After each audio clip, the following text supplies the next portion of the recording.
ناظرین، ہم خلیل بھائی سے انشاءاللہ اب آپ کے جو علاج آپ نے پوچھے اس پر رہنمائی لیں گے، اور قد بڑھانے کے حوالے سے بھی میں چاہوں گا خلیل بھائی وہ نسخہ آپ بتائیں، بڑا آسان سا نسخہ بتاتے ہیں آپ، وہ ہالوں کے بیج والا نسخہ ہے، وہ بھی ذرا بتائیں۔ صلو علی الحبیب صلی اللہ تعالی علی محمد صلی اللہ علیہ وآلہ وسلم۔ ہالوں کے بیج کے حوالے سے، قد بڑھانے کے حوالے سے جو سلمان بھائی نے ارشاد فرمایا، اس کا آسان سا انداز یہ ہے کہ 1 چمچ جو ٹی اسپون ہوتی ہے یہ آپ لینے ہالوں کے بیج، اسے اسالیہ بھی کہا جاتا ہے، ہالوں کے بیج آپ اس کو لے لیں، اسالیہ بھی کہا جاتا ہے۔ 1 چھوٹی چمچ آدھے گلاس دودھ میں ڈال کر اس کو پکا لیا جائے، جب پک کر یعنی اس کو پکا لیا جائے، 5 منٹ پکا لیں تو یہ کھیر کی طرح ہو جائے گا، تو پھر اس کو رکھ لیا جائے، فریج وغیرہ میں رکھ دیں رات کو، اور صبح خالی پیٹ جو ہے یہ بچوں کو کھلا دیں۔ تو یہ قد بڑھانے وغیرہ کے حوالے سے بھی یعنی مجرب بتایا جاتا ہے، اسی حوالے سے یہاں پر بھی بیان کیا جا رہا ہے، تو یہ بھی کر سکتے ہیں۔ اور اس میں اگر میٹھا ڈالنا چاہیں تو میٹھا بھی ڈال سکتے ہیں، گڑ وغیرہ اس میں شامل کر سکتے ہیں۔ اسی طرح سے بادام ہے اور کھجور ہے اور دودھ، ان تینوں کو مکس کر کے یعنی ملک شیک بنا کر، یہ بھی 2-3 کھجور ہوں، 5-7 بادام ہوں، تو یہ مکس کر کے یہ بھی پلایا جا سکتا ہے، تو یہ بھی اس حوالے سے اللہ نے چاہا تو انشاءاللہ عز و جل مفید ہوگا۔ اس میں یہاں ایک بات وضاحت کر دیں کہ یہ آلو کے بیج نہیں ہے، یہ ہالوں کے بیج ہیں۔ ہالوں، ہاں تھوڑا نکالیں گے تو تاکہ وہ بنانا آلو کے بیج دے دیں، یہ بھی ایک وہ بات ہے ویسے۔ جی، تو یہ براؤن سے کلر کے ہوتے ہیں ہالوں، ہا الف ہا، تو یہ جو ہے نا ہالوں کے بیج، تو 2 چشمی والا ہاں ہوتا ہے نا، تو وہ اس کے اندر ہے، ہالوں کے بیج۔ اسالیہ بھی اس کو کہا جاتا ہے، پنساریوں کی دکان سے یہ مل جاتا ہے۔ بہرحال بچوں کی خوراک کا اگر اچھا خیال رکھا جائے تو ان کو ان کے دودھ ہے، دہی ہے، لسی ہے، موسم کے حساب سے، اسی طرح سے یہ جیسے بادام کا ذکر کیا اور دیگر چیزیں ہیں، تو اگر اس طرح طاقت والی چیزیں بچوں کو دی جائیں اور باہر کی چیزوں سے آلتو فالتو چیزیں جو کھاتے ہیں بچے، آپ کو معلوم ہے، اس سے بچایا جائے تو انشاءاللہ یہ قد وغیرہ بڑھنے کے حوالے سے بچوں کو جو ہے انشاءاللہ فائدہ حاصل ہوگا۔ تو کیا لفظ آپ نے خلیل بھائی استعمال کیا ہے، مزہ آ گیا، آلتو فالتو، اس کے لیے تو یہی لفظ ہونا چاہیے، آلتو فالتو۔ جی اور رات کو یہ پوچھا گیا کہ رات کو دودھ پینا جو ہے وہ کیا مفید ہے، تو ایک تعداد جو رات کو دودھ پیتی ہے، تو اس کا عرض اس حوالے سے عرض یہ ہے کہ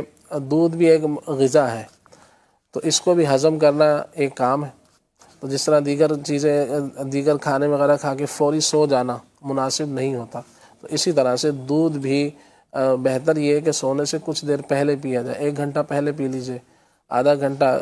پہلے پی لیجئے، تاکہ جو ہے نا یہ اس کو بھی ہضم ہونے میں، کچھ بندہ چلتا پھرتا ہے تو اٹھتا بیٹھتا ہے تو اس میں کچھ ہضم ہو جائے، تو جن کا بالخصوص جن کا معدہ کمزور ہوتا ہے،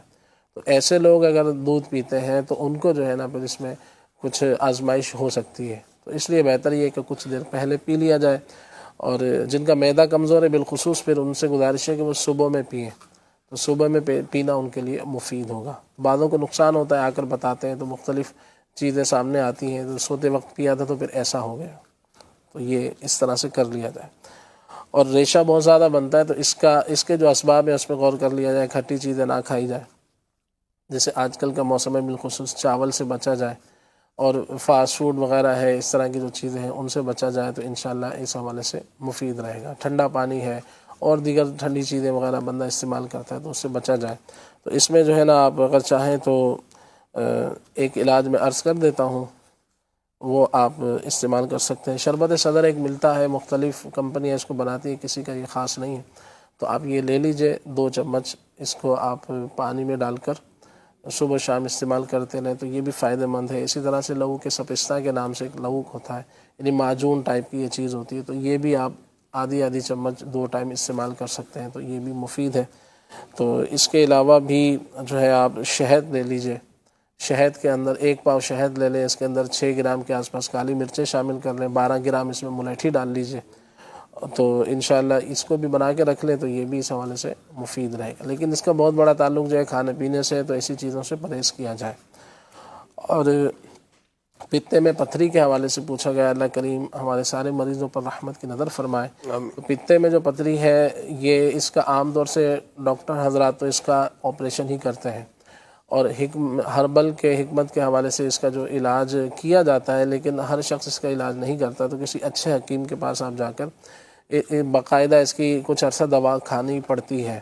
تو یہ جب پتے میں پتھری ہوتی ہے، اس کے ساتھ دیگر چیزیں بھی بندے کے جسم میں پیدا ہو جاتی ہیں، تو اس کا بھی تعلق یوں کہہ لیں عام طور سے بندہ کھانے پینے ہی سے بیمار ہوتا ہے، تو کھانے پینے پر غور کر لیا جائے۔ تو یہی فاسٹ فوڈ وغیرہ، چکنائی کا زیادہ استعمال، کچھ چکنائی والی چیز کھائی، اوپر سے ٹھنڈا پانی، کولڈ ڈرنک وغیرہ پی لی، اس طرح کی چیزیں جو کرتے ہیں تو ان کے ساتھ عام طور سے ایسا ہو جاتا ہے۔ پتے کی پتھری مردوں کے مقابلے میں کہا جاتا ہے کہ عورتوں میں زیادہ ہوتی ہے، تو موٹاپا بھی اس کا ایک سبب ہوتا ہے۔ تو ایسے اسباب سے بچا جائے کہ جو ویٹ بڑھاتے ہیں، تو بھی یہ معاملہ ہو سکتا ہے۔ تو واک وغیرہ کی جائے، اس طرح یہ بھی اس کا حل بتایا جاتا ہے کہ 1 چمچ زیتون کا تیل اور اس میں تھوڑا سا لیمو نچوڑ کر جو ہے یہ استعمال کیا جائے، یا پھر اپنے کھانے میں جیسے 2-3 ٹائم جو ہے نا 1-1 چمچ زیتون شریف کا جو آئل ہوتا ہے اس کو شامل کر لیا جائے، تو یہ اس حوالے سے مفید ہے۔ اسی طرح سے لہسن کی چٹنی بنا لیں، 3 لہسن اور اس کے اندر 3 یا 5 کالی مرچیں، 3 یا 5 کالی مرچیں، 3 عدد لہسن کے جو جوے ہوتے ہیں تو یہ لے لیں، اور اس کے اندر 10-15 پتے پودینے کے شامل کر لیں۔ اس کو نمک وغیرہ ملا کے حسب حال، حسب ضرورت، تو وہ آپ اس کی چٹنی بنا لیں، تو اس کو بھی 2-3 ٹائم استعمال کریں۔ ایسوں کے لیے شہد بھی مفید ہے۔ تو پتے کی پتھری کے یہ صفرا ہوتا ہے، ایک جیسے جسم میں خون ہوتا ہے تو صفرا ہوتا ہے، بلغم ہوتی ہے، تو یہ پتے میں یوں کہہ لیں کہ جم جاتا ہے، تو اس کے اسباب اسی طرح کے ہوتے ہیں، یوں کہہ لیں اس کا تعلق کھانے پینے سے ہی ہے۔ تو بندہ اپنا کھانا پینا درست کر لے تو انشاءاللہ اس حوالے سے بھی فائدہ رہے گا، ورنہ جن لوگوں کا پتا نکل جاتا ہے تو پھر بعد میں ان کو کافی پرابلم ہوتی ہے کھانے پینے کے معاملات میں، کوئی چکنائی والی ایسی چیزیں کھانی تو پھر بڑی آزمائش ہوتی ہے۔ اور بازو میں چوٹ لگی ہے، سوجن وغیرہ کے حوالے سے ہے، تو اس میں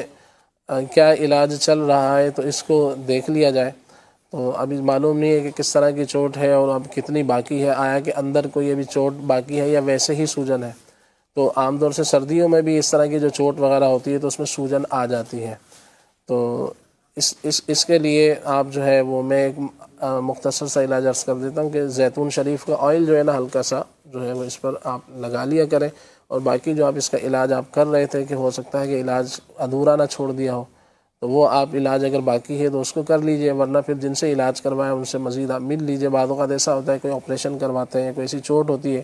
وہ صحیح علاج نہیں ہوتا، بعد میں وہ زخم پک جاتے ہیں تو پھر مزید آزمائشیں کھڑی ہو جاتی ہیں، 2 بار بعض اوقات آپریشن ہو رہے ہوتے ہیں،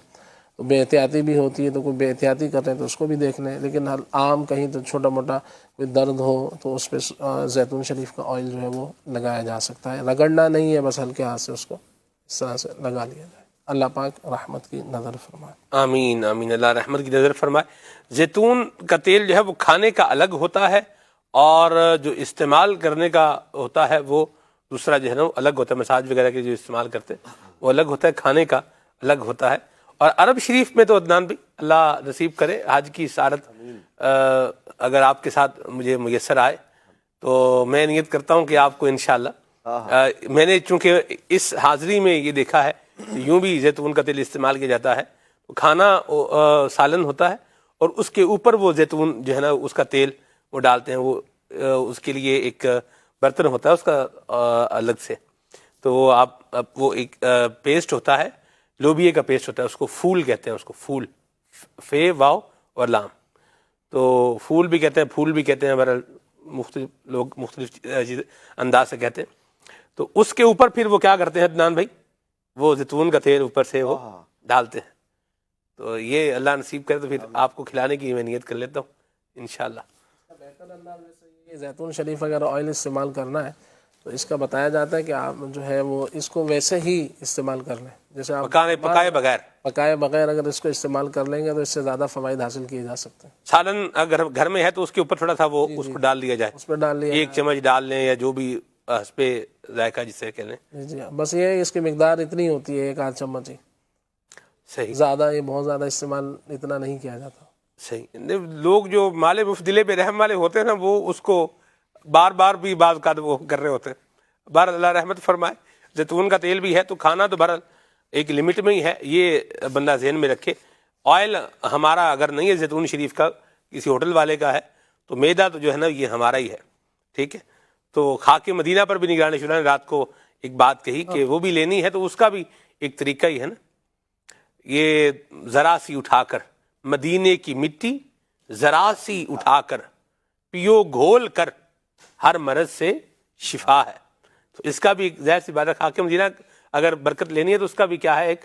طریقہ ہے. تو آئل اگر زیتون شریف کا ہے، کھانا ہے، تو اس کا بھی یہ نہیں بھائی تیر رہا ہے بالکل اوپر اور اس کو بھر بھر کے وہ کھاتے جا رہے ہیں. تو چیزیں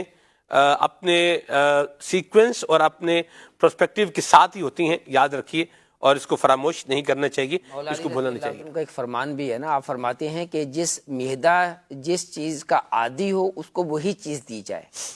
صحیح. اور جو ہے جس کا ہم عادی نہیں ہے تو وہ چیز اگر ہم تھوڑی سی استعمال کریں گے پھر تو اتنا زیادہ اثر نہیں پڑے گا. جی. لیکن اتنی زیادہ ایک دم سے استعمال کر لیں گے تو پھر فائدے کے بجائے نقصان ہو جائے گا. ہو سکتا ہے، آپ کا معدہ جو ہے وہ تباہ ہو سکتا ہے، پرابلم اس میں آ سکتی ہے. لہٰذا کوئی جو ہے آپ نے کہا ہے نا کہ مال مفت دل بے رحم، تو دعوت پر بھی جاتے ہیں تو پھر اتنا ہی کھانا چاہیے کہ جو ہمارا معدہ برداشت کر لے. اتنا کھا جانا کہ جو ہے وہ یقین ہو جائے کہ کچھ نہ کچھ گڑبڑ ہو ہی جائے گی، معدہ خراب ہو جائے گا، اور جو ہے وہ جو بھی ہو سکتا ہے اب اس پر کیا نام لینا، یہ تو جیسے ویسے بھی جائز نہیں ہے. صحیح، درست فرمایا آپ.